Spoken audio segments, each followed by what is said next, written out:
Now, healthcare workers have been battling through wave after wave of pandemic surges. But with vaccinations underway, they can begin to process the year that was. And for small groups around the country, they're doing it through song, by teaming up with some of Nashville's most esteemed writers. It was a tough year. This is a moment to heal the healers. 5 members of the emergency department at Boston's Brigham and Women's Hospital gather on Zoom to write a song. And what my goal with you today is to just kind of get what's going on and find a common thread that you all share. It was really heartbreaking, too. In a 2-hour session, they'll revisit what they ultimately describe as the darkest, most uncertain year of their lives. It just keeps going.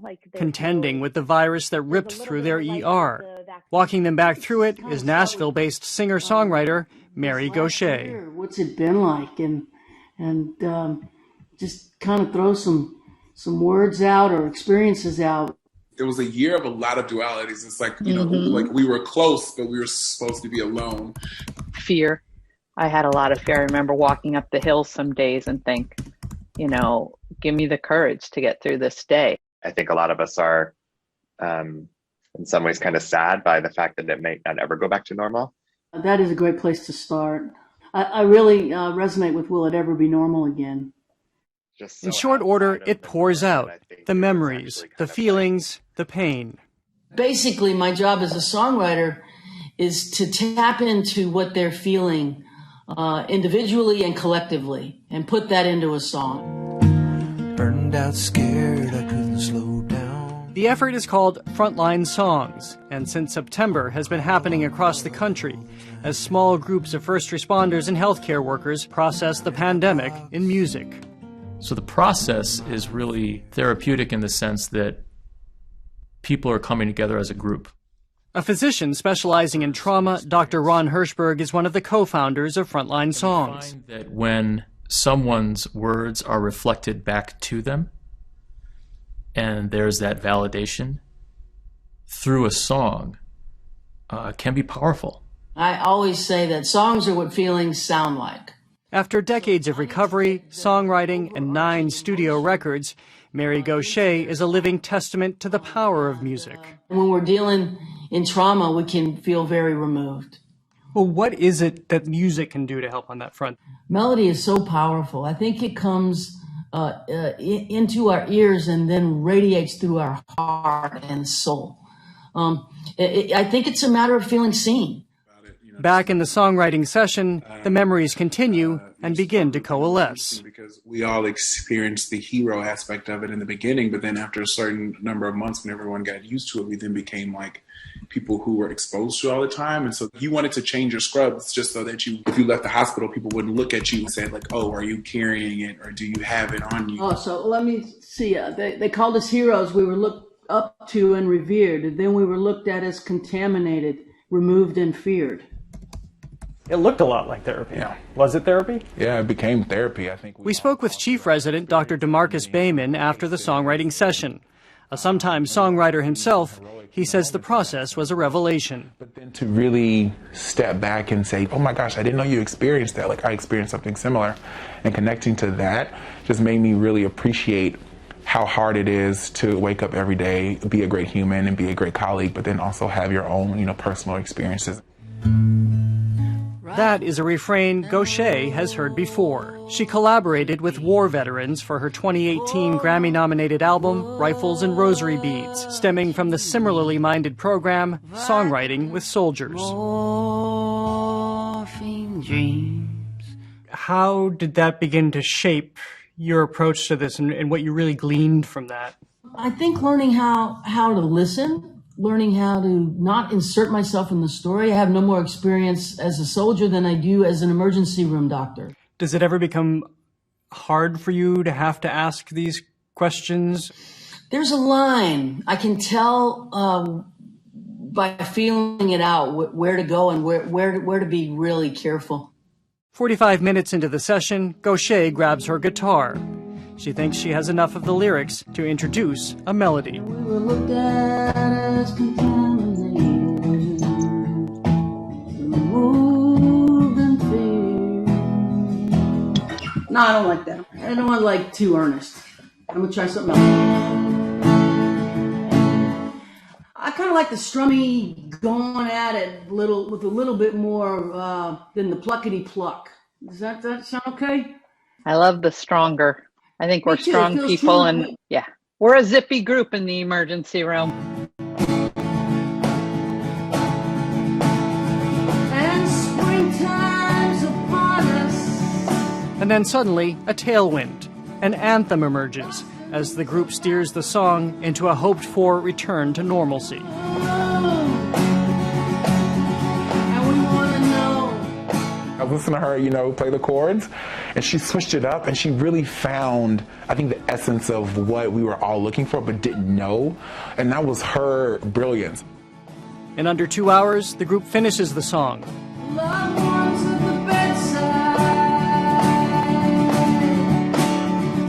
Like other Frontline songs, it's been recorded by Gauthier to live online for the public and to be an enduring marker for its co-writers.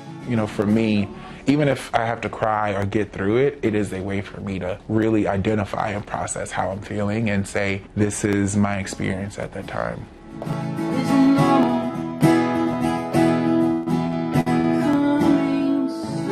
Wow. Oh, that's really nice. I think Miranda Lambert would do a great job with it.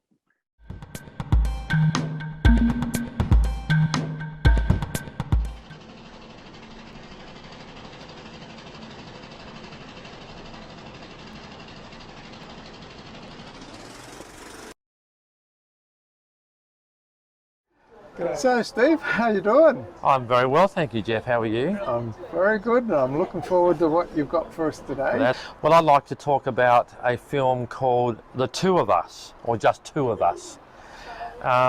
This is a lovely romantic drama, bit of a touch of a thriller in it, but it's a very gentle, slow movie, but very beautifully filmed, about Nina and Madeline, two women who are now pensioners, and they are living in the top level of a block of apartments as neighbours.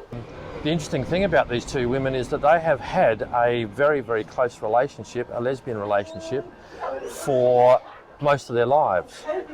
And they've kept it hidden from everybody. So they're up in the top of this block of apartments as neighbours. As far as everyone is concerned, they are neighbours, that's all they are, including the family, but no one actually knows about their relationship. They've kept it secret for all these years. And then something happens, a dramatic event occurs that forces them to work out how they're going to keep this relationship secret or whether they disclose it. And the tension around that and the way that this is managed is what makes this film quite fresh and different. So it explores all sorts of themes. Friendship, obviously. From my point of view, I know that there are many people who are in gay relationships for many years and they've never told anyone. So it sort of has explores the implications of that a bit, the impact on family, and at heart, it's just a really beautiful, heart-rending at times exploration of love in a very fresh way. So. Tu vivrai con me in un'isola fantastica. Rome, on pourrait commencer à chercher notre nouveau chez nous.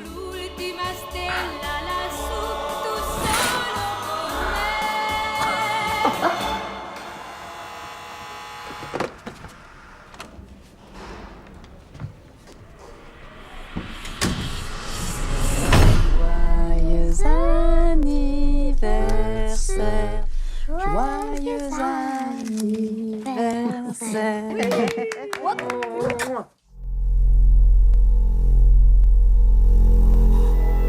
Je voulais vous dire une chose qui est très importante pour moi. T'as rien dit à tes enfants, non? Mais si j'ai essayé de lui dire... Monsieur, ça vous pose un problème, les vieilles lesbiennes? Enfin, non. Tout le monde s'en fout. Tu as changé d'avis? Je t'ai dit que je leur annoncerai demain.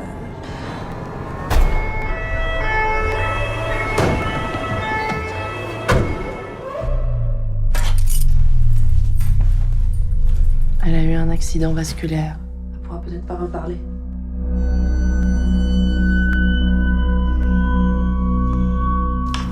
Bonjour, je suis la voisine d'en face. Votre mère est mon amie.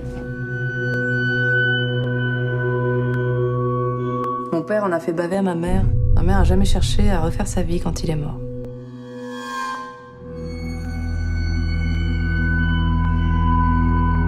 C'est nous. Maman! Elle vous a menti depuis 20 ans. C'est moi qu'elle aime.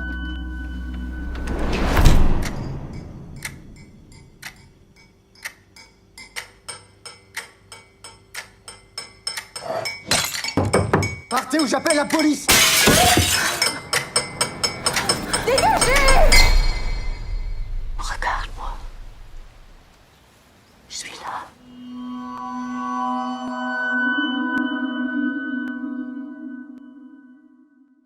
So I highly recommend this movie. I loved it. Would be very happy to watch it again.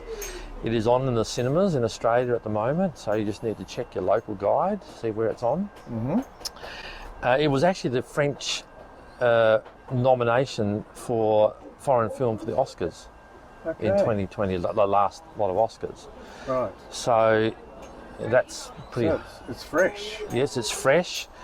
And obviously France considered it to be a worthy nomination for that, for the Oscars. So it's a beautiful, beautiful, slow, gentle, with this little edge to it. That means you've got to sort of sit on the edge of your seat trying to work out how this is all going to work itself out. Right, right.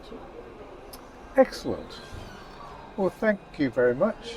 You're very welcome. Check it out. Well, I will. I will. Okay, well, thanks, Steve. We'll see you again next time. We will, Jeff. Thank you very much. Okay.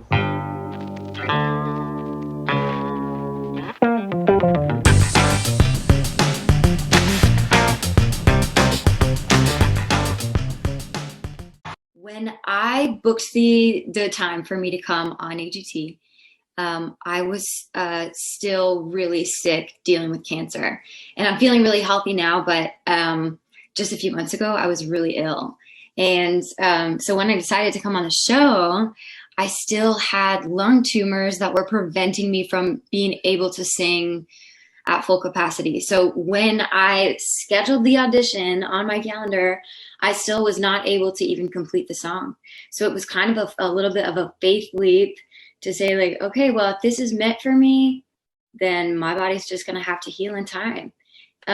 So I mean, I showed up to the audition, and of course I was nervous because I still wasn't at 100%, but I just thought, I'm going to be me, and hopefully that's enough.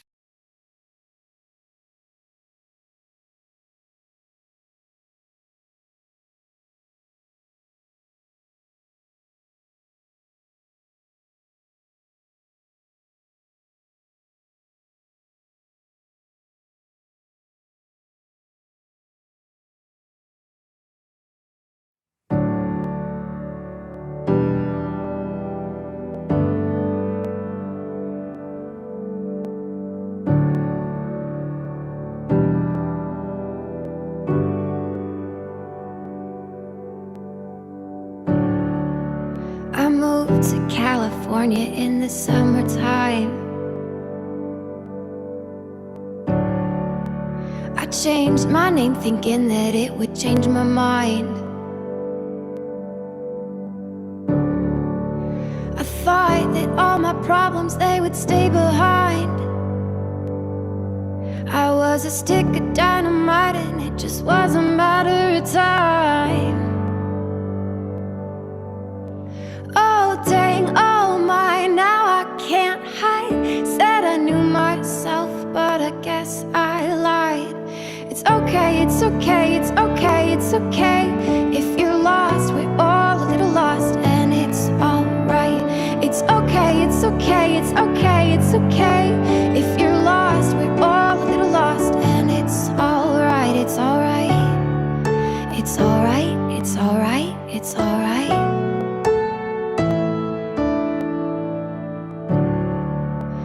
I wrote 100 pages, but I burned them all. Yeah, I burned them all. I blow through yellow lights and don't look back at all. I don't look back at all. Yeah, you can call me reckless, I'm a cannonball. I'm a cannonball. Don't know why I take the tightrope and cry when I fall. Oh dang, oh my, now I can't hide. Said I knew what I wanted, but I guess I lied. It's okay, it's okay, it's okay, it's okay. If you're lost, we're all a little lost, and it's alright. It's okay, it's okay, it's okay, it's okay. If you're lost, we're all a little lost, and it's alright, it's alright. It's alright, it's alright, it's alright.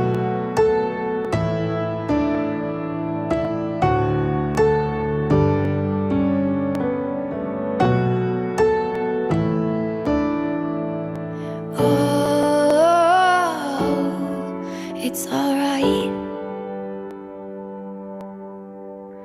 Oh, it's alright. It's alright. It's alright. Oh, it's alright. Oh, it's alright.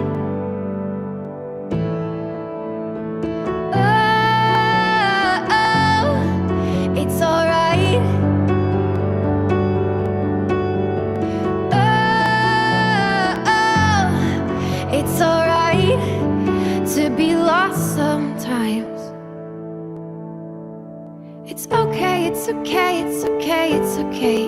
If you're lost, we're all a little lost, and it's alright. It's okay, it's okay, it's okay, it's okay. If you're lost, we're all a little lost, and it's alright, it's alright. It's alright, it's alright, it's alright. Yeah. It's okay, it's okay, it's okay, it's okay. If you're lost, we're all a little lost, and it's alright.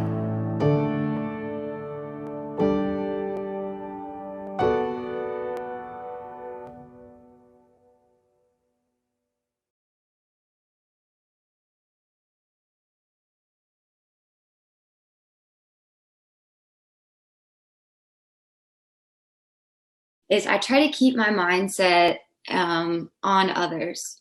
So when I was getting up there to perform, I knew that I wasn't at 100% capacity, but I just thought, you know what, I'm not here to impress anybody. Instead, let me change my mindset and think, I'm here to give a gift to people. So I want to share my story. I want to share my song, and I want to help people with this. And when you put the focus on other people and what you can offer to them, it takes so much pressure off yourself because you're not in it to get something back. And I think that came through because so many people did just connect with the authenticity of it, standing up there as myself, not trying to be more than what I am. You write a song, it's for you, and it belongs to you. And once you put it out, it doesn't mean that thing that it meant to you anymore. Now it means whatever the audience says that it means. And so for me, it was a song I felt lost because I felt like I was at the end of my life, and I moved away from everything I knew, and I got divorced, and I needed somebody to tell me it's okay to feel lost, that I'm not a failure because I'm so lost. And I'm not the only one that needs to hear that. So many of us, especially this past year, have felt like we don't know where we're going, what we're doing. It's hard to make sense of what we're seeing in the world. And so it's really special to see the song take on its own life. After performing it on AGT, it just took flight on its own, and everybody has their own story with the song now. The words "it's okay" is something that I have said out loud to myself like innumerable times over the past couple years. Just when all of this stuff was going down, getting sick and moving and fighting for my life, there's times when I just had to actually comfort myself and look at myself and be like, it's okay. It is okay. It's okay. And it's sometimes you have to repeat something as many times as it takes for you to believe it. So it was something that I said to myself a lot. And I sometimes just sing through my emotions to myself, sometimes alone with the piano. So it started with the chorus, just singing "It's Okay" over and over and over. And then I kind of put like pictures and memories to the reason why I had to say it's okay. But it's okay. It is the story of my life, the story that I'm currently still living out. And I thought, if there is any message if there's any one song that has a message that I want to put into the world, it's that song.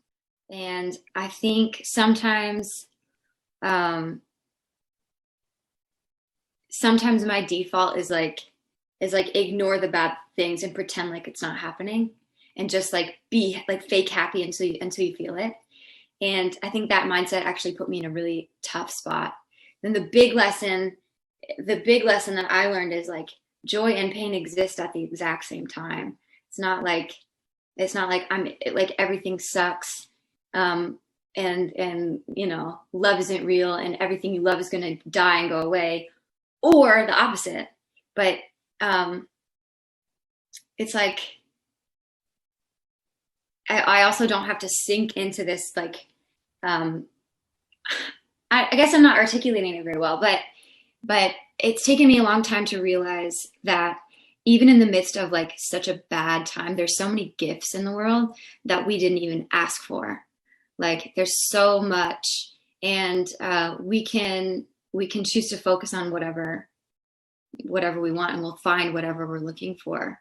And for me, I've been sick for a long time, and for a long time, I felt like that disqualified me and I couldn't make music because I needed to wait until everything was better. And I just realized like, no, my life isn't something that's going to happen to me in the future. My life is happening now.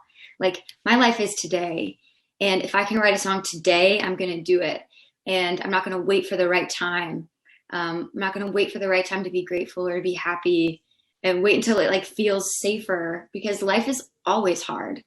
Life always hurts. Like always.